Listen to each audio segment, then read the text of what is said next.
আপনাদের এই বিপুল পরিমাণের উপস্থিতি বাংলাদেশের ইসলামী বিপ্লবের সম্ভাবনাকে শক্তিশালী করেছে।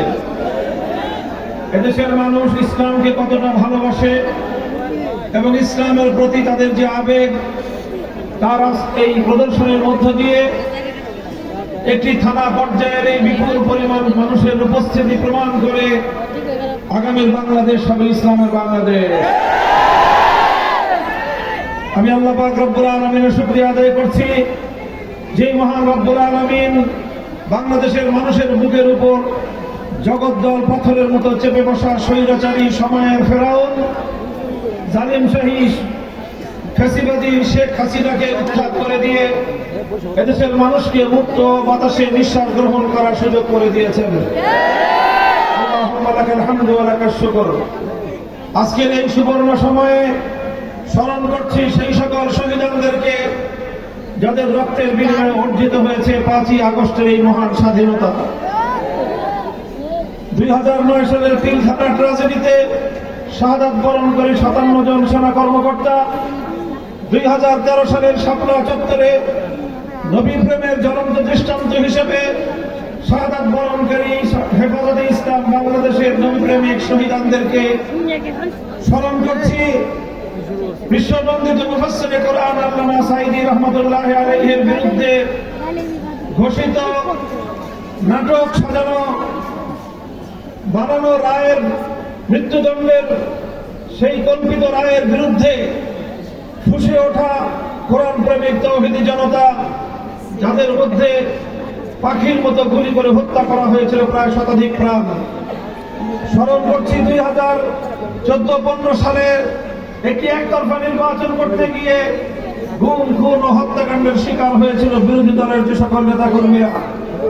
স্মরণ করছি 2021 সালে বাংলাদেশের স্বাধীনতার সুবর্ণ জয়ন্তী উদযাপনকালে বাংলাদেশের গণমানুষের ইচ্ছা এবং আকাঙ্ক্ষাকে উপেক্ষা করে মুসলমানদের খুনি নরেন্দ্র মোদীকে বাংলাদেশে আনতে গিয়ে অতঃপর শান্তিপ্রিয় হেফাজতে ইসলামের বিক্ষোভ সমাবেশগুলোতে, বিক্ষোভ মিছিলগুলোতে ঠান্ডা মাথায় পাখির মতো গুলি করে হত্যা করা হয়েছিল 25 জন থেকে বেশি, 25-26 জনের মতো হেফাজতের নেতাকর্মীদেরকে।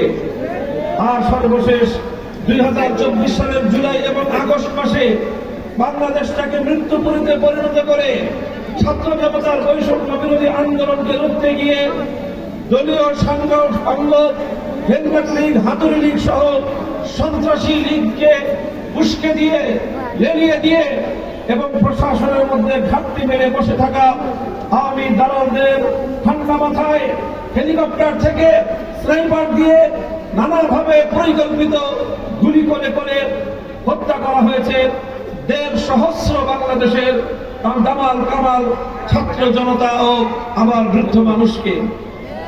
এই সকল শহীদদের রক্তের প্রতি আমরা শ্রদ্ধা নিবেদন করছি এবং সকল শহীদ মুসলমানদের জন্য আমরা মহান রব্বুল আলামিনের দরবারে তাদের শাহাদাত কবুল করে রূহের মাগফিরাত কামনা করছি।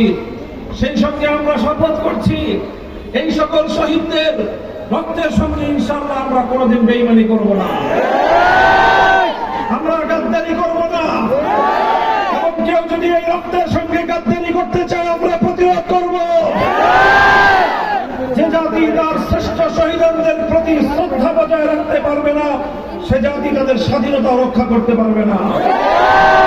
আজকে শপথ নিতে হবে, আগস্ট বিপ্লবে যারা শাহাদাত বরণ করেছেন, আল্লাহ নবীর ইজ্জতের হেফাজত করতে গিয়ে 2013 সালে যারা শাহাদাত বরণ করেছিলেন, সেই শহীদদের আত্মার শান্তির জন্য আমরা তাদের অভিপ্রায়, তাদের ইচ্ছা এবং আকাঙ্ক্ষিত একটি সোনার বৈষম্যহীন বাংলাদেশ গড়ে তুলব ইনশাআল্লাহ।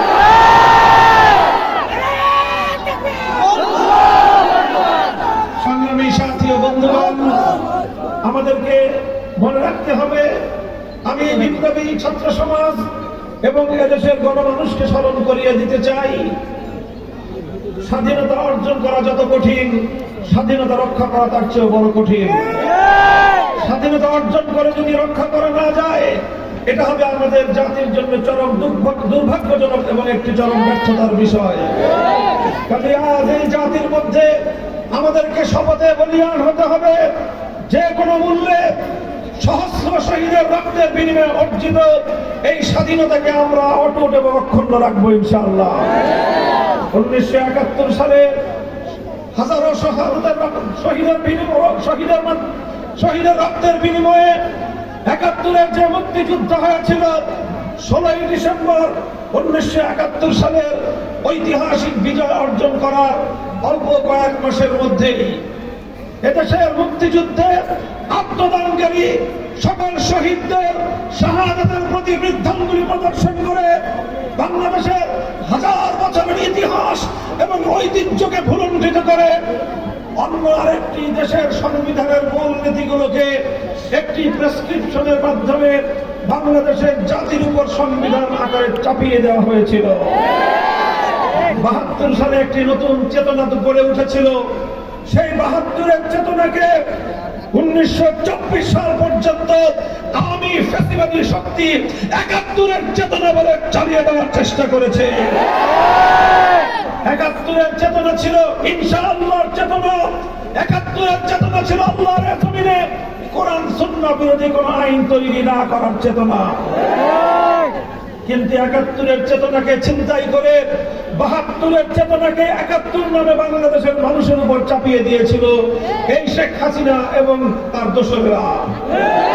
আমাদেরকে স্মরণ রাখতে হবে 2024 সালের এই দ্বিতীয় স্বাধীনতার পরেও আবার শেখ হাসিনা তার ফ্যাসিবাদী অপশক্তি এবং পতিত স্বৈরাচারের দোসরেরা ঘাপটি মেরে বসে থেকে এই বাংলাদেশের বিভিন্ন অংশে বিভিন্ন প্রশাসনের বিভিন্ন স্তরে বসে বসে তারা এখনো পর্যন্ত এই 5ই আগস্টের স্বাধীনতাকে আবার ছিনতাই করার পায়ে তারা চালাচ্ছে। আজ আমি আপনাদের কাছ থেকে শপথ গ্রহণ করতে চাই, আমি নিজেও শপথ নিতে চাই যে রক্তের মাধ্যমে স্বাধীনতা অর্জিত হয়েছে, এর চেতনাকে রক্ষা করার জন্য প্রয়োজনীয় হলে আবার আমরা রক্ত দিব, আবার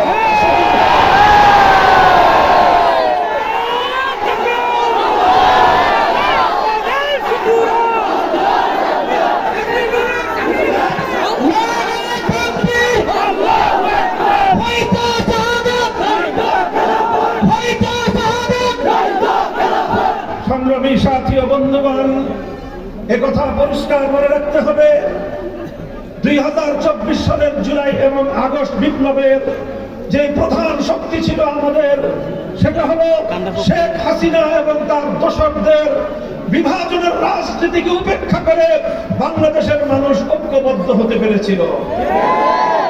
শেখ হাসিনা চেয়েছিল দেশটাকে সবসময় বিভক্ত করে রাখতে। শেখ হাসিনা এবং তার পরিবারের মধ্যে একজনও মুক্তিযুদ্ধে শহীদ হয় নাই, একজনও শেখ হাসিনার পরিবারের শহীদ নাই। শহীদ তো দূরের কথা, তার পরিবারের কেউ 71 সালে মুক্তিযুদ্ধের রণাঙ্গনে যুদ্ধ করে নাই। কিন্তু দেখলাম তারাই হয়ে গেল মুক্তিযুদ্ধের সবচেয়ে বড় বিরাট। এরপর দেখলাম বাংলাদেশকে বিভক্ত করবার তাদের পায় তারা, যারাই তাদের রাজনীতির কথা না শুনে, যারাই তাদের সঙ্গে একমত পোষণ না করে, যারাই তাদের বাকশালের বিরুদ্ধে রুখে দাঁড়ায়, যারাই তাদের ফ্যাসিবাদের বিরুদ্ধে রুখে দাঁড়ায়, যারাই তাদের জুলুম শোষণের বিরুদ্ধে লড়াই করতে পারে নামে তাদেরকে রাজাকার বলে আখ্যায়িত করার ষড়যন্ত্র। যখন আমার দেশের ছাত্র জনতা তারা বৈষম্যের বিরোধ চাইল, যখনই তারা কোটা সংস্কারের ন্যায্য দাবি তুলল, যখন তারা মেধার ভিত্তিতে দেশকে সামনের দিকে এগিয়ে নেওয়ার জন্য আন্দোলনে নামল, আমার দেশের বিপ্লবী দামাল 4 কোটি ছাত্র জনতাকে রাজাকারের বাচ্চা বলে গালি দিল এই শেখ হাসিনা। আমার দেশের দামাল ছেলেরা বলল, অধিকার চাইলে যদি রাজাকার হতে হয়, বৈষম্যের বিরুদ্ধে লড়াই করলে যদি রাজাকার হতে হয়, জুলুমের বিরুদ্ধে যদি কথা বললে রাজাকার হতে হয়, প্রতিটি শিক্ষাঙ্গন থেকে আওয়াজ উঠল, আমি কে তুমি কে।